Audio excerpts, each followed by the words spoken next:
Welcome to another edition of Wings Weekly. Jake Line Connect here, and of course, head coach Steve Jennings. Coach, not exactly the weekend that you wanted for the home opener here. A 4-1 loss on Friday, 6-4 on Saturday. Some shining moments at different times, no doubt, and we'll get to those. But unfortunately, not the start to the weekend that you'd have liked, or anybody would have liked, with Pecora getting hurt and Wade thrust into an unexpected start. Yeah, I actually thought he played really good for. I would imagine having the mentality that he wasn't going in, and then suddenly it's, you know what, you're going through the tunnel.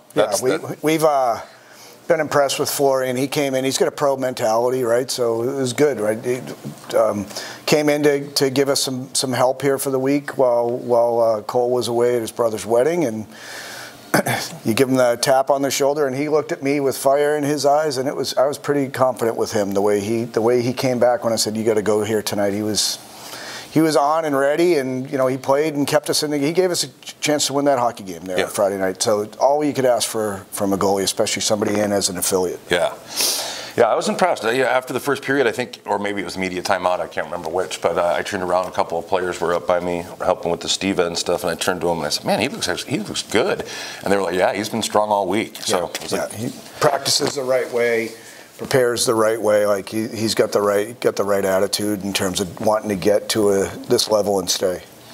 Excellent. Glad to hear that. Well, the story of the weekend, honestly, it was penalties. Unfortunately, power play goes 104, but the PK gave them 15 power play opportunities, allowing three power play goals.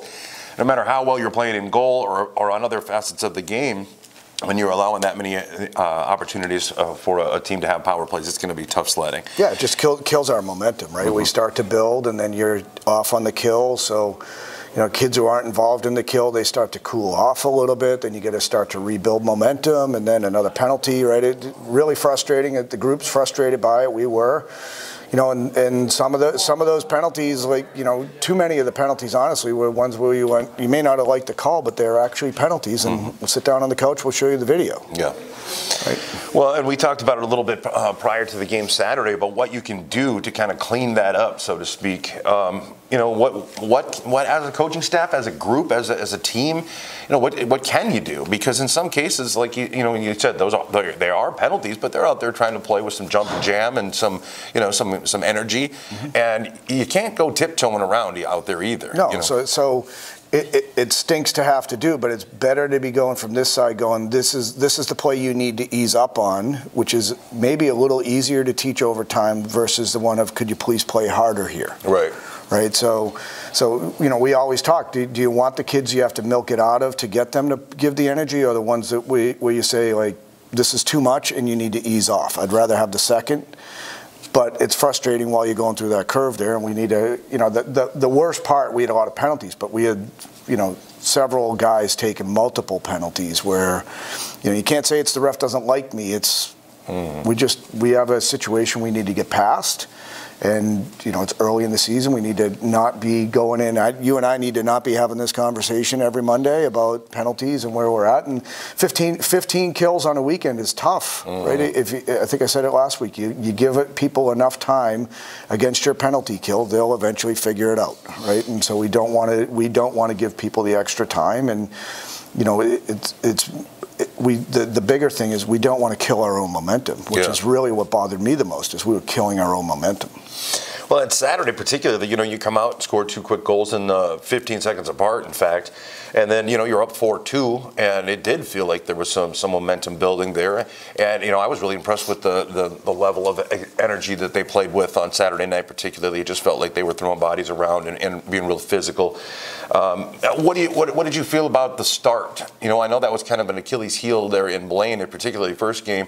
Did you feel like, I know that was something we talked about last week, was getting guys ready to go and understand that you don't get a grace period to start these games. Did you feel better about the start? A little bit, yeah. I mean, I think when Zach and I find ourselves talking a lot about this team versus last year's team at this time of the year, right? Where are you at? And I felt like last year our starts were we struggled a lot last year at the start of the year to get started on time in games. Mm-hmm. So I think this team is learning how to do it better, faster, but still want to be, not in a position where we're given any momentum, right? And we can't, like, it's great that we go down 2-0, drag it even, then go up by 2, right? But then we can't afford to. We have a golden opportunity, honestly, to go up 5-2 at that point, and we don't score, and then at that point it leaves the game open, right? And we just that's the killer mentality we need to learn right now. We need to have that fire to a man. And on Friday night, scoring first, you go up, and again, it's, to me, at least there were moments where it seemed like there was good energy, to start the game, and that's a step in the right direction for sure. All right, well, what else from the game? Penalties aside, and I know that's we can't avoid that, but we've addressed it. What did you like and what didn't you like about the matchup against Bismarck? I mean, honestly, I think our forecheck was good. It needs to be better. I think we didn't possess the puck enough off the forecheck right away. It's something we'll work on this week. I think we need to be hungrier, not to get in and have to fight for the puck, but I think if we can win the race to the puck and come up with it first, that's going to give us the possession we want. Because like I said, there were parts that were better, but we're not there yet. Right. And we need to have that mentality of, I am going to get in there feet on fire and come up with the puck. And if I don't, the poor SOB who gets the puck is going to wish he didn't. Right. Right. And we're not quite to that point yet, and we need to get to that. Okay. Some new faces in the locker room with Contessa, Parker, and Williamson being added and seeing minutes here this weekend. I think Parker's. I don't want to say influence, but impact at the face-off was felt pretty quickly, actually. What do these guys bring to the table? What do they bring to the locker room? Yeah, I think some veteran experience. You got guys who are coming in out with junior games under their belts, right? I mean, the two guys from Wenatchee spent a whole year out there in Wenatchee, and Contessa, started the year in Omaha, right? So definitely they give us a little bit of maturity there, a little bit of poise. I think each of them brings a different skill set.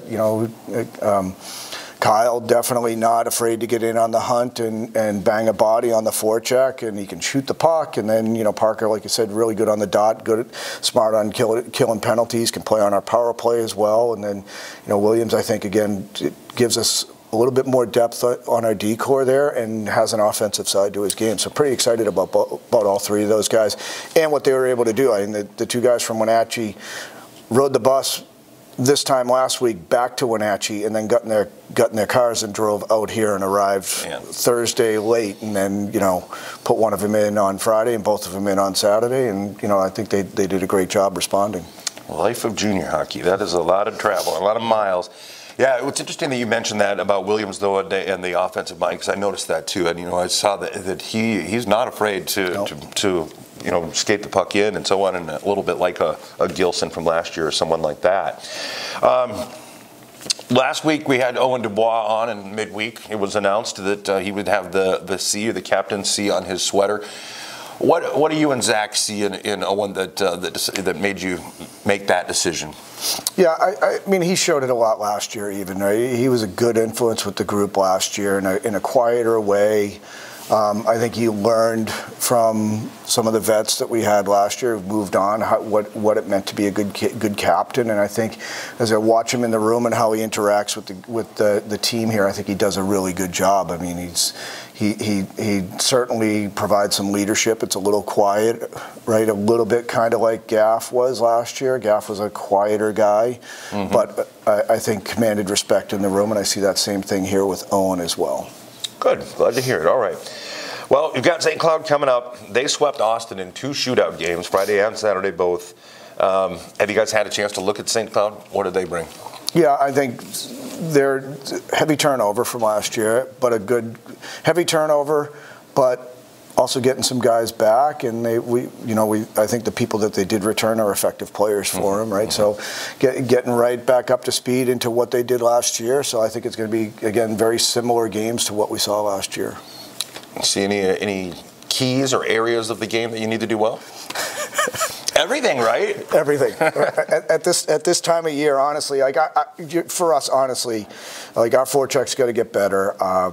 I think some of our turnovers that hurt us this weekend, we're trying to make plays. We need to make them with a little bit more intensity so that we're not, we're not having a soft turnover that comes right back downhill on us. I'd rather almost take an icing and start fresh at a face-off than have a soft play that gets knocked down in the neutral zone or just on an exit there, right? Yeah, So those are kinds of the things. We're still in the. I think everyone's teams right now, just like we saw last week, the dynamic of who's on your team right now still is changing a fair bit for people. And I think for us, it's really about us getting better at being us, right? And I think, we made some hard choices in moving a couple players on last week. And, I think the group, has responded pretty well. Some of the guys who jumped right into the lineup certainly asserted themselves, and that was great. And we just need to keep building off of that. Does your game plan change at all playing against a team that did have a lot of turnover versus a team like Bismarck that returns 12 guys?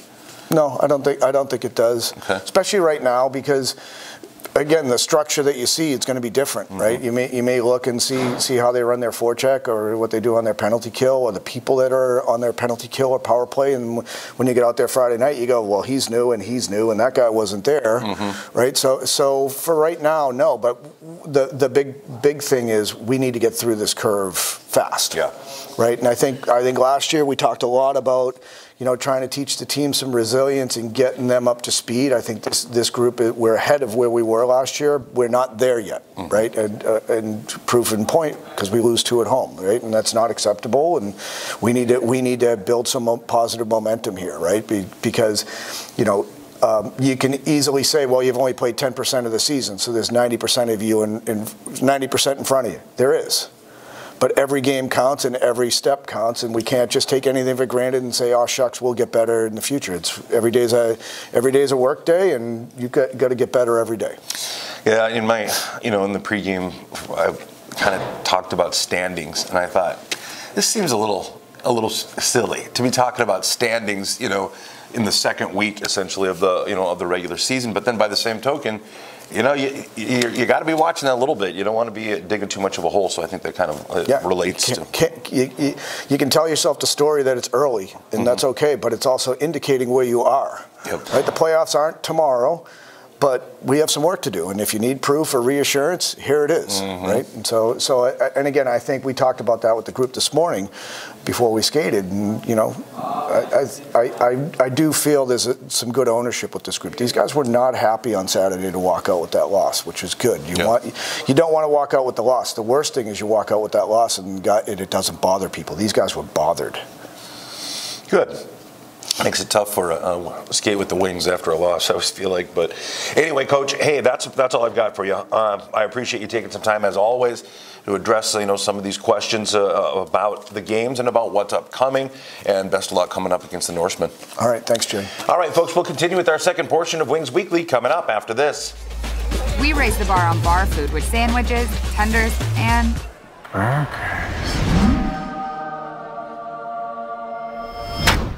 there's more where this came from.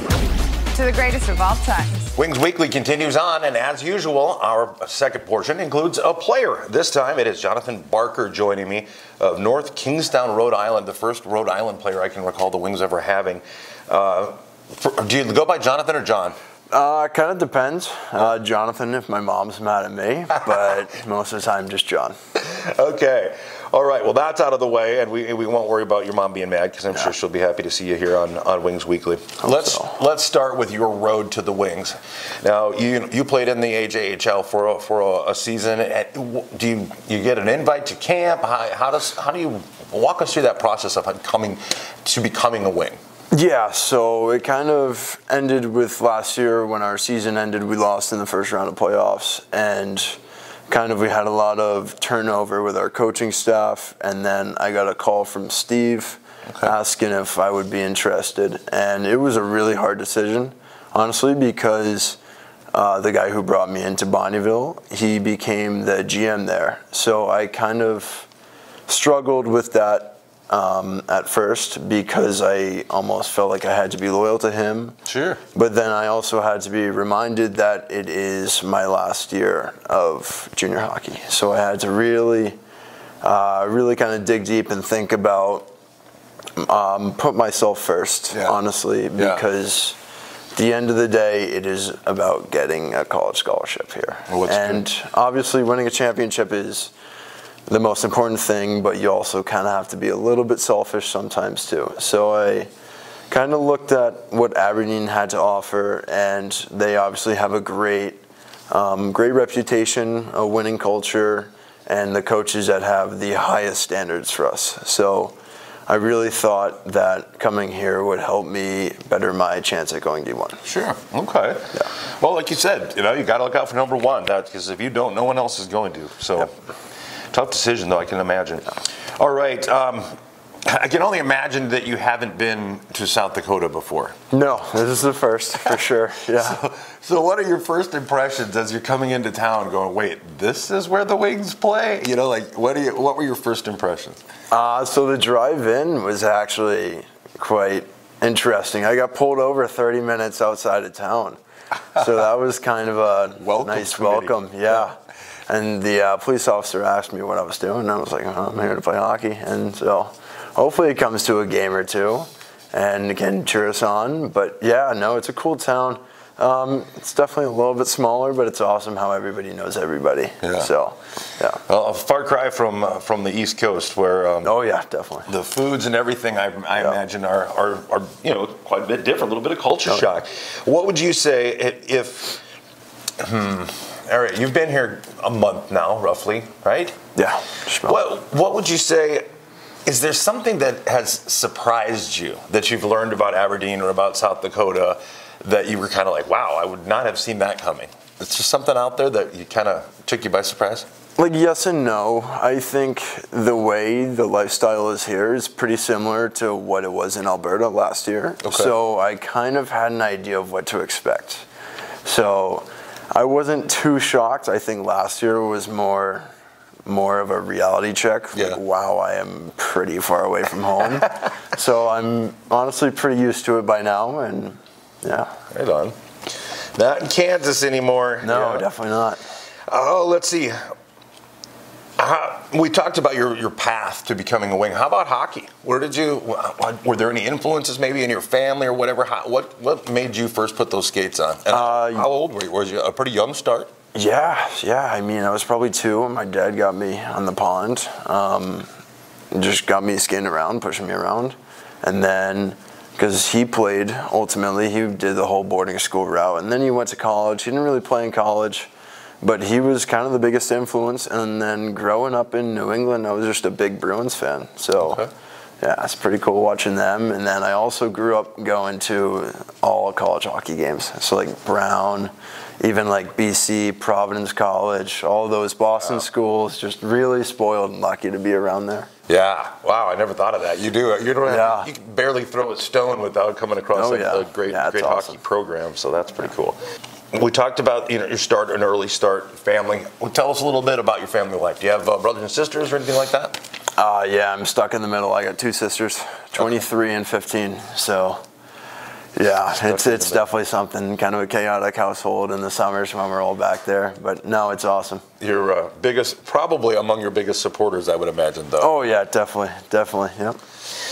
Okay, now the home opener, the Odde Ice Center. Obviously, you've been playing and practicing, on this ice, and you see the stands up there and stuff. But I don't know. I don't want to say not a lot can prepare you. But what were your impressions of coming out of the tunnel and seeing that crowd? I think we were about 1,300, which isn't capacity by any means, but a pretty decent crowd overall for Friday and Saturday night.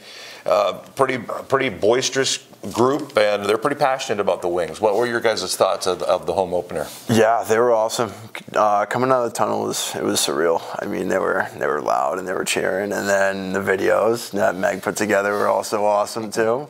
So yeah, it was pretty cool coming out of that and seeing all the fans.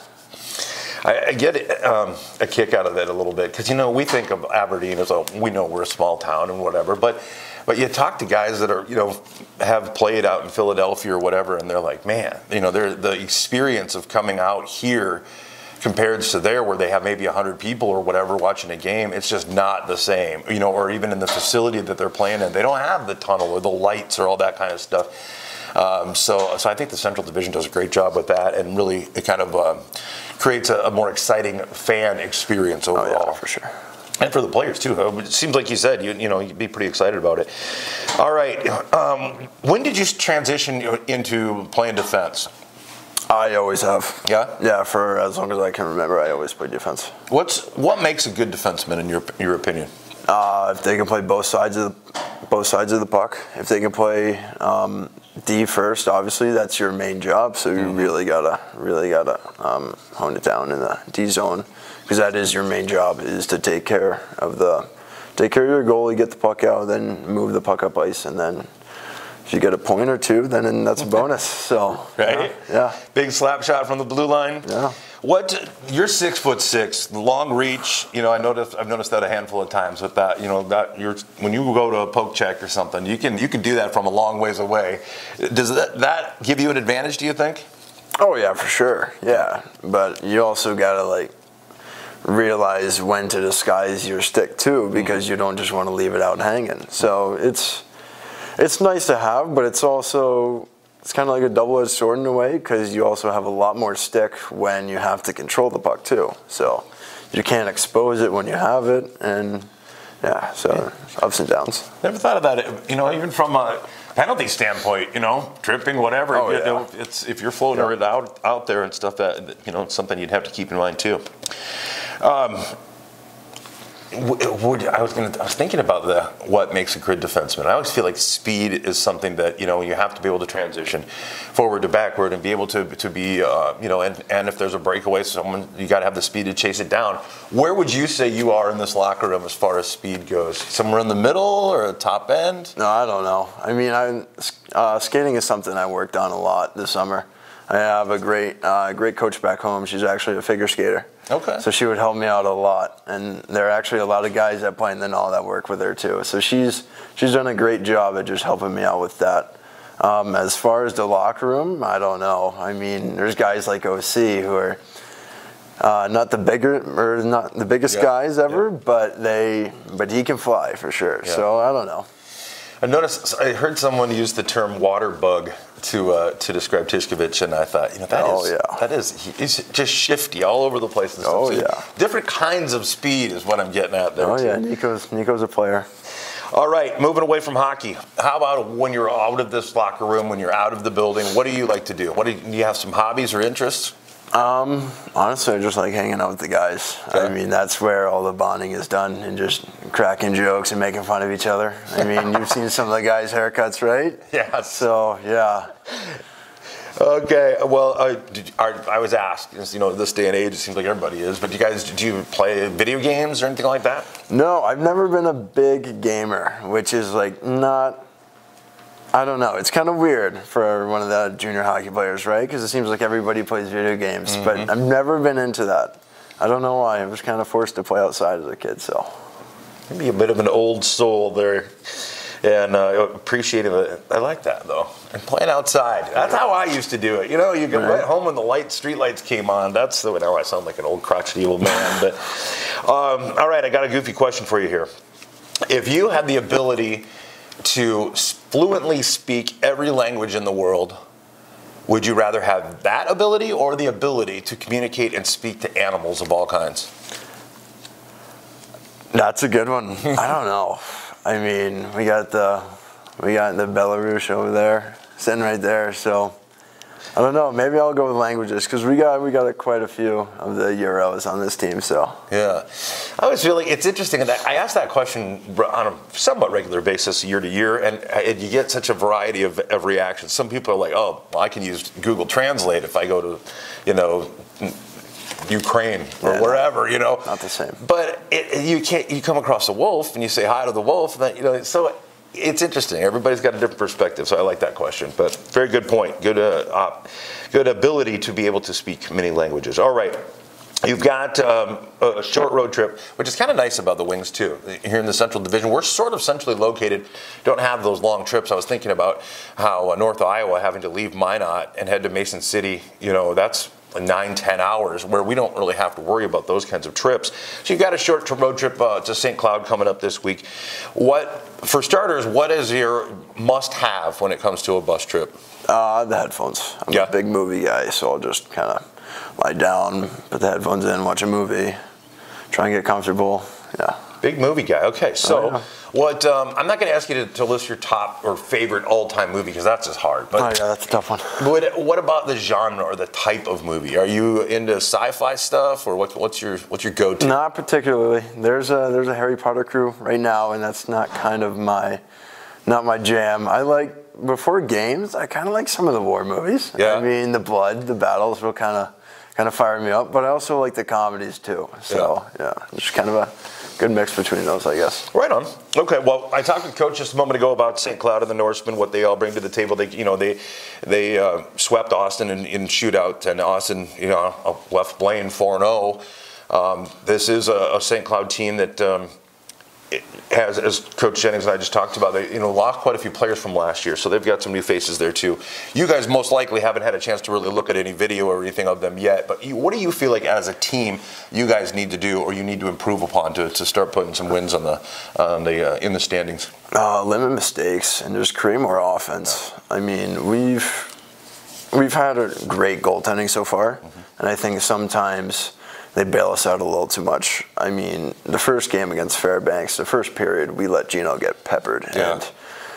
And we can't let that happen again. I mean, he took way too many shots. They were just getting way too comfortable in front of the net too. So we really just got to hone down on the defensive side and then really try to limit our mistakes, find our guys, and then create turnovers that lead to offense ultimately. Yeah. I feel like sometimes we're not getting enough shots. So if you're not putting pucks on net, you can't score. So I